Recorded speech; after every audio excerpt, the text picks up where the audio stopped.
មនុស្សស្រីដែលខ្ញុំលួចស្រឡាញ់គេបានស្លាប់បាត់ទៅប៉ុន្តែវិញ្ញាណរបស់គេបែរជាមកតាមខ្ញុំជារៀងរាល់ថ្ងៃទៅវិញចំពោះរឿងរ៉ាវដែលគាត់បានចែករំលែកមកនេះខ្ញុំសូមហៅគាត់ថាបងអេទៅចោះខ្ញុំសូមអនុញ្ញាតពីឈ្មោះពិតរបស់គាត់ទេចំពោះរឿងរ៉ាវដែលបងអេក៏បានចែករំលែកមកហ្នឹងគាត់ប្រាប់ថាវាកើតឡើងកាលពីឆ្នាំ2023បងអេគាត់ធ្វើការនៅក្នុងក្រុមហ៊ុនមកកន្លែងហ្នឹងគឺមានរយៈពេលយូរឆ្នាំហ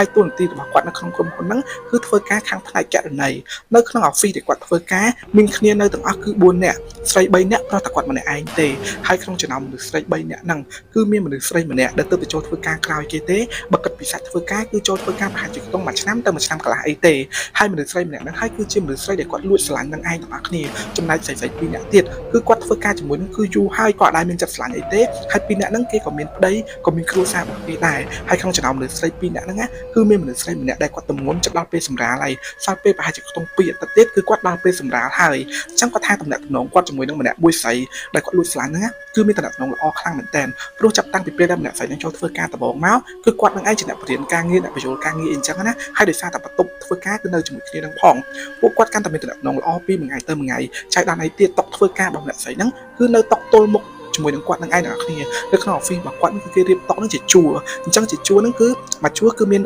វាថា2សងខាងអញ្ចឹងណាម្នាក់ស្រីហ្នឹងគឺអង្គុយធ្វើការទល់មុខគាត់គេមានអាណាំងបាំងប៉ុន្តែអាណាំងហ្នឹងគឺបាំងអត់ខ្ពស់ពេកទេមកល្មមអាចមើលមុខគ្នាបានអញ្ចឹងគាត់តែងតែលួចមើលមុខម្នាក់ស្រីហ្នឹងរហូតហ្មងលួចមើលឲ្យកាន់តែមើលកាន់តែស្រឡាញ់ហើយអ្នកនៅក្នុង office ហ្នឹងបងស្រី2នាក់ហ្នឹងគឺបានដឹងថាគាត់លួចស្រឡាញ់ម្នាក់មួយស្រីហ្នឹងដែរប៉ុន្តែម្នាក់គឺគេអត់និយាយទេដោយសារតែគាត់បានសុំគេថ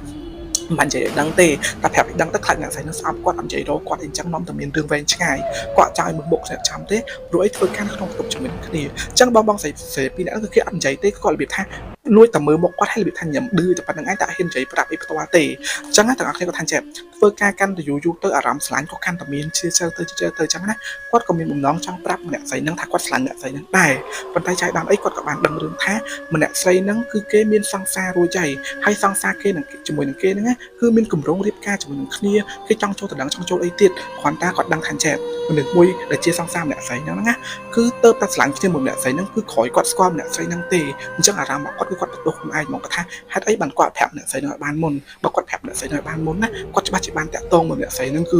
កប់ចប់ពាក្យរៀបការអីជាមួយគ្នាហើយអញ្ចឹងតែឲ្យពេលគាត់ដឹងអារម្មណ៍គាត់គឺឈឺចាប់ទទួលយកអត់បានណាហើយគាត់ព្យាយាមកិច្ចមុខពីអ្នកស្រីនឹងថាពេលដែលអង្គុយធ្វើការគាត់ស្ហ៊ានមើលមុខអ្នកស្រីនឹងទេគាត់ចេះតែមានអារម្មណ៍អត់ស្ងប់គាត់ខ្លាចថាអាចនឹងធ្លុយមកនិយាយប្រាប់អ្នកស្រីនឹងព្រោះគាត់ស្រឡាញ់អ្នកស្រីគឺខ្លាំងមែនតើនឹងឯងទាំងអស់គ្នាហើយគាត់ថាមករយៈចុងក្រោយមកគាត់ជាមួយអ្នកស្រីនឹងក៏និយាយថាអ្នកស្រីនឹងគឺស្និទ្ធមួយគាត់នឹងហ្មងអាសាឲ្យគាត់ទៅហូបអីជុំគ្នាទៅជុំមួយសង្សាររបស់គេទៅអីទៀតចឹងណាអញ្ចឹងគាត់ថានៅពេលគាត់ទៅហូបអីមួយគេម្ដងគាត់នឹងគឺមានអារម្មណ៍ថាឈឺចាប់មែនតើទាំងអស់គ្នាហើយគាត់តែងតែបន់នៅក្នុងចិត្តគាត់ថាគាត់បន់រហូតហ្មងណាបន់ឲ្យមនុស្សប្រុសម្នាក់នឹងជួបជាមួយនឹងគ្រោះថ្នាក់ចរាចរណ៍ឬក៏ស្លាប់ឬអីចឹងទៅគាត់ថាបើសិនជាម្នាក់ប្រុសនឹងស្លាប់គាត់អាចនឹងបានជាមួយអ្នកស្រីនឹងអីចឹងណាគាត់បន់ស្រាន់បន់អីហ្មងទាំងអស់គ្នារហូតមកទៀតគាត់នឹងក៏ទៅជប់លៀងជុំគ្នាមួយនឹងបុគ្គលិកទាំងអស់ជប់លៀងហូបអីជុំគ្នាអញ្ចឹងគាត់នឹងស្វឹងសឿងគាត់ក៏ទៅនិយាយប្រាប់អ្នកស្រីហ្នឹងនិយាយប្រាប់ហ្មងទាំងអស់គ្នាប្រាប់នៅយប់ស្វឹងយប់ដែលគាត់ជប់លៀងហ្មងថាអូនណាបើស្រឡាញ់ខ្លួនឯងអញ្ចឹងណាពេលដែលគាត់ប្រាប់អ្នកស្រីថាគាត់ស្រឡាញ់អញ្ចឹងណាអ្នកស្រីទាំងអស់គឺកាំងហ្មងអញ្ចឹងអ្នកស្រីនឹងគេនិយាយថាខ្ញុំស្មានតែបងឯងរាប់អានខ្ញុំដូចបងប្រុសអូនស្រីទេហើយគាត់ថាចឹងអត់ទេបងស្រឡាញ់ឯងមែនតែស្រឡាញ់ថាបើអត់មានសង្សារឯងនឹងទេបងចូលទៅដល់ខ្លួនឯងនិយាយប្រាប់គេត្រង់អញ្ចឹងហើយអ្នកស្រីនឹងគឺគ្នាកាំងទាំងអស់គ្នាពេលដល់ពេលត្រឡប់មកធ្វើការវិញម្នាក់ស្រីហ្នឹងទាំងអស់គ្នាគឺអត់មើលមុខគាត់ទេហើយក៏អត់និយាយរកគាត់ដែររបៀបថាគឺធ្វើខ្លួនឃ្លាតឆ្ងាយហ្មងអញ្ចឹងបងអេពេលហ្នឹងគាត់មានអារម្មណ៍ថាអាម៉ាស់មុខផងហើយមានអារម្មណ៍មួយទៀតគឺគាត់ថាចេះតំណតំណងពួកគាត់ហ្នឹងបើសិនជាអត់និយាយអត់ច្បាស់ទេច្បាស់ជានៅតែបន្តអញ្ចឹងនឹងឯងច្បាស់ជាធ្វើម្នាក់ស្រីហ្នឹងមានអារម្មណ៍ថាអត់ល្អអីពេលជួបមុខគាត់អីអញ្ចឹងទៅហើយប៉ុន្តែនៅក្នុងចិត្តរបស់គាត់ហ្នឹងគឺនៅតែលួចបន់ឲ្យមនុស្សប្រុសដែលជាសង្សារម្នាក់ស្រីហ្នឹងគឺស្លាប់នឹងឯងទាំងអស់គ្នាគឺបោះតែស្លាប់អញ្ចឹងណាដល់ពេលក្រោយមកទៀតនេះគាត់ថាឲ្យទម្លាប់គាត់ឲ្យតែពេលយប់ពេលគាត់ដេកគឺគាត់តែងតែបិទ airplane mode បិទទូរស័ព្ទឲ្យមានពីណាគេចេញទេចូលបានទេគាត់ដេកមកយប់ទូភ្លឺគាត់មានរឿងអីទេរហូតដល់ពេលព្រឹកឡើងគាត់ក៏បើកទូរស័ព្ទវិញពេលដែលគាត់បើកទូរស័ព្ទវិញនឹងនេះគាត់ឃើញសារឆាតមកច្រើនមែនតើហើយសារដែលឆាតមកហ្នឹងគឺបងស្រី2នាក់ហ្នឹងប៉ុន្តែគាត់ចូលចិត្តមើលពេលព្រលឹមឡើងទេគាត់ថាឲ្យតែមើលការងារពេលព្រលឹមឡើងឬមួយក៏មិនគាត់មានអារម្មណ៍អត់ល្អអញ្ចឹងគាត់ថាចាំពេលដល់ office ចាំនិយាយគ្នាមកទៅអញ្ចឹងគាត់មើលទូរស័ព្ទហ្នឹងទេគាត់មើល Facebook មួយផ្សេងធម្មតាអញ្ចឹងណាពេលទៅដល់ officeគាត់បាត់ទ្វារចូលក្នុង office ភ្លាមគាត់ឃើញមនុស្សស្រីម្នាក់ហ្នឹងណាដើរចូលក្នុង office ហ្នឹងដូចធម្មតាទេពេលដែលឃើញមនុស្សស្រីម្នាក់ហ្នឹងគាត់រងនិយាយពាក្យសុំទោសគាត់ស្រាប់តែបងស្រី2នាក់ហ្នឹងដើរមកប្រាប់គាត់ថាចេះមិន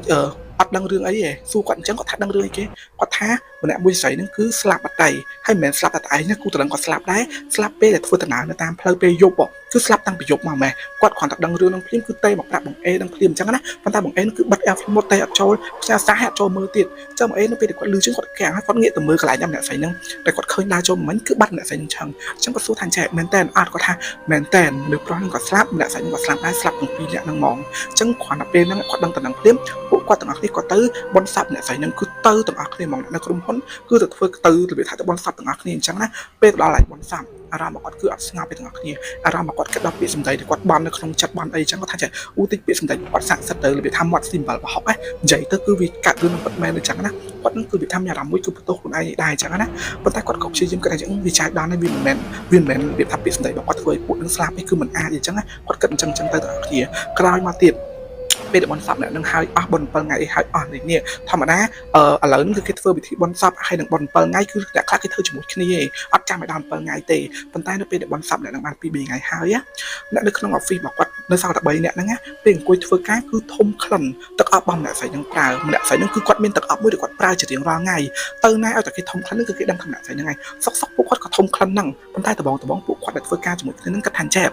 សង្ស័យថាទឹកអប់ម្នាក់ស្រីទុកក្នុងថតតុកចឹងវាធំក្លិនធំអីចឹងណាក៏ទៅបើកតុកធ្វើការម្នាក់ស្រីហ្នឹងដើម្បីមើលពេលមើលទៅក៏អត់មានទឹកអប់នៅក្នុងហ្នឹងទេអត់មានទេហើយអីវ៉ាន់របស់ម្នាក់ស្រីហ្នឹងគឺត្រូវគ្រួសារគេមកយកអស់លេងហើយនៅសល់តែកុំព្យូទ័រដែលម្នាក់ស្រីហ្នឹងមើលដែលគាត់ធ្វើការឲ្យជាកុំព្យូទ័ររបស់ក្រុមហ៊ុនហ្នឹងដែលនៅលើហ្នឹងទេអញ្ចឹងបងអេគាត់ថាចេះគាត់ទាំងនេះគឺមានអារម្មណ៍អត់ស្ងប់មួយទៀតឲ្យទៅពេលគាត់អង្គុយធ្វើការគាត់ចេះតែមានអារម្មណ៍ថាមានគេនឹងសម្លឹងមើលមកគាត់គឺមានគេសម្លឹងមើលមកគាត់ហ្មងណាហើយពេលគាត់មើលទៅតុកម្នាក់ស្រីហ្នឹងគាត់មានអីទេហើយចៃដល់អីទៀតបងមួយស្រីដែលធ្វើការចិត្តគាត់ហ្នឹងណាគាត់ចិត្តដល់ថ្ងៃសម្រាប់ខ្លួនមែនតែនហើយអញ្ចឹងគាត់ឲ្យទៅយកឯកសារពីក្នុងកុំព្យូទ័ររបស់ម្នាក់ស្រីហ្នឹងផ្ញើមកក្នុងក្រុមអីចឹងគាត់បើកទៅបើក laptop អីបើកកុំព្យូទ័រម្នាក់ស្រីហ្នឹងពេលដែលបើកមើលនៅលើកុំព្យូទ័រម្នាក់ស្រីហ្នឹងគឺមានរូបម្នាក់ស្រីហ្នឹងឯងទាំងអស់គ្នាគាត់ចាប់អារម្មណ៍ថាភ្នែកម្នាក់ស្រីដែលមើលមកគាត់ណាគឺរបៀបថា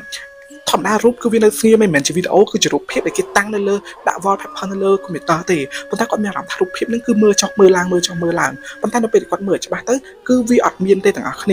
ាហើយថ្ងៃដែលគាត់ខ្លាចគឺវាបានមកដល់ពិតមែនបងមួយស្រីធ្វើការបន្ទប់មួយគាត់ដែលគាត់ទម្ងន់ចិត្តសម្រាលហ្នឹងគឺគាត់ត្រូវដាក់ច្បាប់ដល់ថ្ងៃសម្រាលគឺគាត់ដាក់ច្បាប់ទៅបាត់ចឹងទៅព្រោះពេលហ្នឹងគឺបានប្រហែលជាកំពុងចិត្ត10ថ្ងៃហើយតាំងពីពេលដែលម្នាក់ស្រីហ្នឹងស្លាប់មកគឺចិត្តពេល10ថ្ងៃហើយអញ្ចឹងបងស្រីក៏ដាក់ច្បាប់ទៅបាត់ហើយចំណែកបងស្រីម្នាក់ទៀតដែលធ្វើការជាមួយនឹងគាត់ហ្នឹងណាគឺបងស្រីហ្នឹងគឺសុកគាត់របៀបឈឺកាពះឈឺធ្ងន់មែនតើត្រូវដេកពេទ្យទៅវះកាត់អីចឹងណាគាត់ដាក់ច្បាប់ទៀតនៅក្នុង office ហ្នឹងគឺនៅសល់តែគាត់ធ្វើការតែម្នាក់ឯងទេហើយដោយសារតែការងារទាំងអស់ហ្នឹងលើកមុនមានគ្នាជួយពេលដែលគេដាក់ច្បាប់ឲ្យម្នាក់ខ្លះឈឺទៅហើយអ្នកខ្លះទៅសម្រាប់កូនទៅហើយចាប់ដល់ម្នាក់ស្រីនឹងគាត់ស្លាប់បាត់ទៀតការងារទាំងអស់គឺគាត់ទទួលបន្ទុកត្រូវធ្វើត្រូវចាត់ចែងគាត់ថាគាត់ធ្វើការនៅក្នុង office ហ្នឹងនៅក្នុងបន្ទប់ហ្នឹងពេលខ្លះទៅដល់ម៉ោង10យប់ពេលដែលគាត់ធ្វើការក្នុងបន្ទប់ហ្នឹងតែម្នាក់ឯងដំបូងណាអត់មានជាបញ្ហាអីទេដល់ពេលដែលគាត់ចូលធ្វើការក្នុងបន្ទប់ហ្នឹងចូលដល់ថ្ងៃទី2ហើយដល់មកគាត់ថាគាត់កំពុងធ្វើការកំពុងបោកបជីថាពិបាកមែនតើណាកំពុងតែរបៀបថាខ្វែងដៃខ្វែងជើងដោយសារការងារវាសម្រុកមកហើយគេស្ដាប់បន្តទាំងអស់ទៀតអញ្ចឹងគាត់ក៏អង្គុយកំពុងធ្វើការនេះគាត់ស្ដាប់ទៅលើសម្លេងស្រែកបងគាត់លឺសម្លេងបងស្រែកអញ្ចឹងគាត់ឆ្លើយទៅវិញបាទហើយងើយមកមើលរបៀបថាលឺសម្លេងដូចគេស្រែកហើយយើងភ្ញាក់មើលអញ្ចឹងណាចឹងពេលគាត់មើលជុំវិញខ្លួនទាំងអស់គ្នាគឺអត់មានមនុស្សទេនៅក្នុង office គឺមានតែគាត់តែឯងទេហើយពេលហ្នឹងគឺម៉ោងប្រហែលជាកំពុងចិត្ត10យប់អីហើយគេទៅផ្ទះទៅអស់លេងថ្ងៃអញ្ចឹងគាត់ក៏ស្លឹងមើលគាត់ថានឹងតិចគាត់ស្ដាប់ច្រឡំមើលគាត់ស្ដាប់ច្រឡំឲ្យគាត់គិតច្រើនតែម្នាក់ឯងអញ្ចឹងណាគាត់ក៏អោនធ្វើការបន្តទៀតពេលដែលគាត់អោនធ្វើការបន្តទៀតលឺសម្លេងស្រែកហាងហ្នឹងម្ដងទៀតហើយសម្លេងហ្នឹងគឺជាសម្លេងរបស់ម្នាក់ស្រីហ្នឹងឯងទាំងអស់គ្នាស្រែកថាគាត់ថាបងអញ្ចឹងពេលដែលគាត់ងើយទៅមើលតុម្នាក់ស្រីហ្នឹងណាគាត់ឃើញម្នាក់ស្រីហ្នឹងអង្គុយទល់មុខគាត់ខ្លួន5ម្នាក់ស្រីហ្នឹងប្រឡាក់ទឹកឈាមហើយទឹកមុខម្នាក់ស្រីហ្នឹងគឺមើលមកគាត់ហើយទឹកមុខស្មើមើលមកគាត់ដូចថាគាត់ឃើញប៉ុន្តែឃើញហ្នឹងគឺឃើញត្រឹមតែ10វិនាទីទេរូបហ្នឹងក៏លាយបាត់ទៅវិញអញ្ចឹងទៅដូចថាឲ្យឃើញមកផ្លែតអីអញ្ចឹងណាចុះបងអេគាត់ដឹងច្បាស់ថាគឺគាត់ត្រូវខ្លាចម្នាក់ស្រីនឹងឡងហើយគឺឡងគាត់ហើយ100%គឺម្នាក់ស្រីនឹងឡងគាត់នឹងឯងទាំងអស់គ្នាគាត់មានអារម្មណ៍ថាកាន់តែខ្លាចនៅក្នុង office នឹងថែមចុចដល់នេះគាត់នៅធ្វើការតែឯងទៀតអារម្មណ៍របស់គាត់គឺវាកាន់តែខ្លាចកាន់តែនឹងណោថែមណាចូលដល់ថ្ងៃទី3ទី4គាត់មកធ្វើការទាំងអស់គ្នាគាត់ព្យាយាមប្រហែលការងារធ្វើមិនក៏ដោយឲ្យមុនម៉ោង7យប់គាត់ព្យាយាមប្រហែលការងារប្រហែលអីចឹងណាប៉ុន្តែគាត់បានឃើញមនុស្សបើកទ្វារចូលមកជ្រូករៀងរបស់ម្នាក់ស្រីនឹងហ្មងបើកទ្វារចូលក្នុងបន្ទប់ហ្នឹងធម្មតាក្នុងបន្ទប់កណីចឹងបើសិនជាយើងអត់មានការចាំបាច់អីគឺគេឲ្យចូលទេអញ្ចឹងគាត់បានឃើញមនុស្សបើកទ្វារចូលមកដំបូងគាត់គិតថាជាបុគ្គលិកផ្សេងៗដែលគេចូលមកប៉ុន្តែនៅពេលដែលគាត់ងាកទៅមើលគឺម្នាក់ស្រីហ្នឹងឈរនៅខាងទ្វារហ្នឹងមើលមកគាត់ឈរមើលមកគាត់ទឹកមុខស្មើហ្មងមើលមកគាត់ហើយចែកដល់នេះទៀតទាំងអស់គ្នា គាត់ដេកយូរសពបានឃើញម្នាក់ស្រីហ្នឹងដេកយូរសពឃើញម្នាក់ស្រីហ្នឹងអង្គុយធ្វើការជាមួយគាត់ហើយទាញដៃគាត់មកកាន់ដូចថាទៅមួយខ្ញុំអីបងឯងទៅមួយខ្ញុំអីទៅមួយខ្ញុំអីហើយរូបភាពដែលគាត់ឃើញហ្នឹងគឺរូបភាពម្នាក់ស្រីហ្នឹងធម្មតាដូចពេលដែលម្នាក់ស្រីនៅរស់ទេទាំងអស់គ្នាចុះគាត់ថារឿងរ៉ាវមួយហ្នឹងគាត់ជួបរហូតដល់ពេលដែលបងស្រីមួយដែលគាត់ឈឺកាពែនគាត់ព្យាបាលជាត្រឡប់មកធ្វើការវិញពេលដែលក្នុង office មានគ្នា2នាក់ចុះគាត់រឿងធុនចិត្តដែរប៉ុន្តែគាត់នៅតែបានឃើញចឹងគាត់នៅតែបានឃើញម្នាក់ស្រីហ្នឹងហើយបងស្រីមួយធ្វើការមួយគាត់ហ្នឹងក៏បានឃើញដែរហើយរឿងរ៉ាវមួយដែលគាត់តក់ស្លុតបំផុតណាគាត់ថាពេលដែលគាត់ចេញពីធ្វើការពេលដែលរឿងហ្នឹងវាកន្លងទៅបានប្រហែលជាខ្ទង់ចិត្ត2អាទិត្យអីហើយគាត់នឹងចេញពីធ្វើការក៏គាត់បានរបៀបថាទៅយកម៉ូតូកន្លែងផ្សារម៉ូតូក៏ពូសន្តិសុខដើរមកឋានចែបអូនណាបងឃើញមីអូននឹងមកតាមអូនឯងរហូតមកឃើញមកតាមនឹងគឺយូរហើយប៉ុន្តែបងអត់ហ៊ានប្រាប់អូនឯងទេខ្លាចអូនឯងខ្លាចអញ្ចឹងគាត់សួរថាមួយណាម្នាក់មួយស្រីស្លាប់អូគាត់និយាយថាម្នាក់មួយស្លាប់អូក្នុង office មិនឯងអញ្ចឹងគាត់លឺប៉ុណ្ណឹងគាត់នឹងព្រឺសបល់ទៅហ្មងពូនឹងថាឃើញពេលដែលគាត់ជិះចេញត្រឡប់ទៅផ្ទះវិញគឺតែឃើញម្នាក់ស្រីនឹងអង្គុយខាងក្រោយ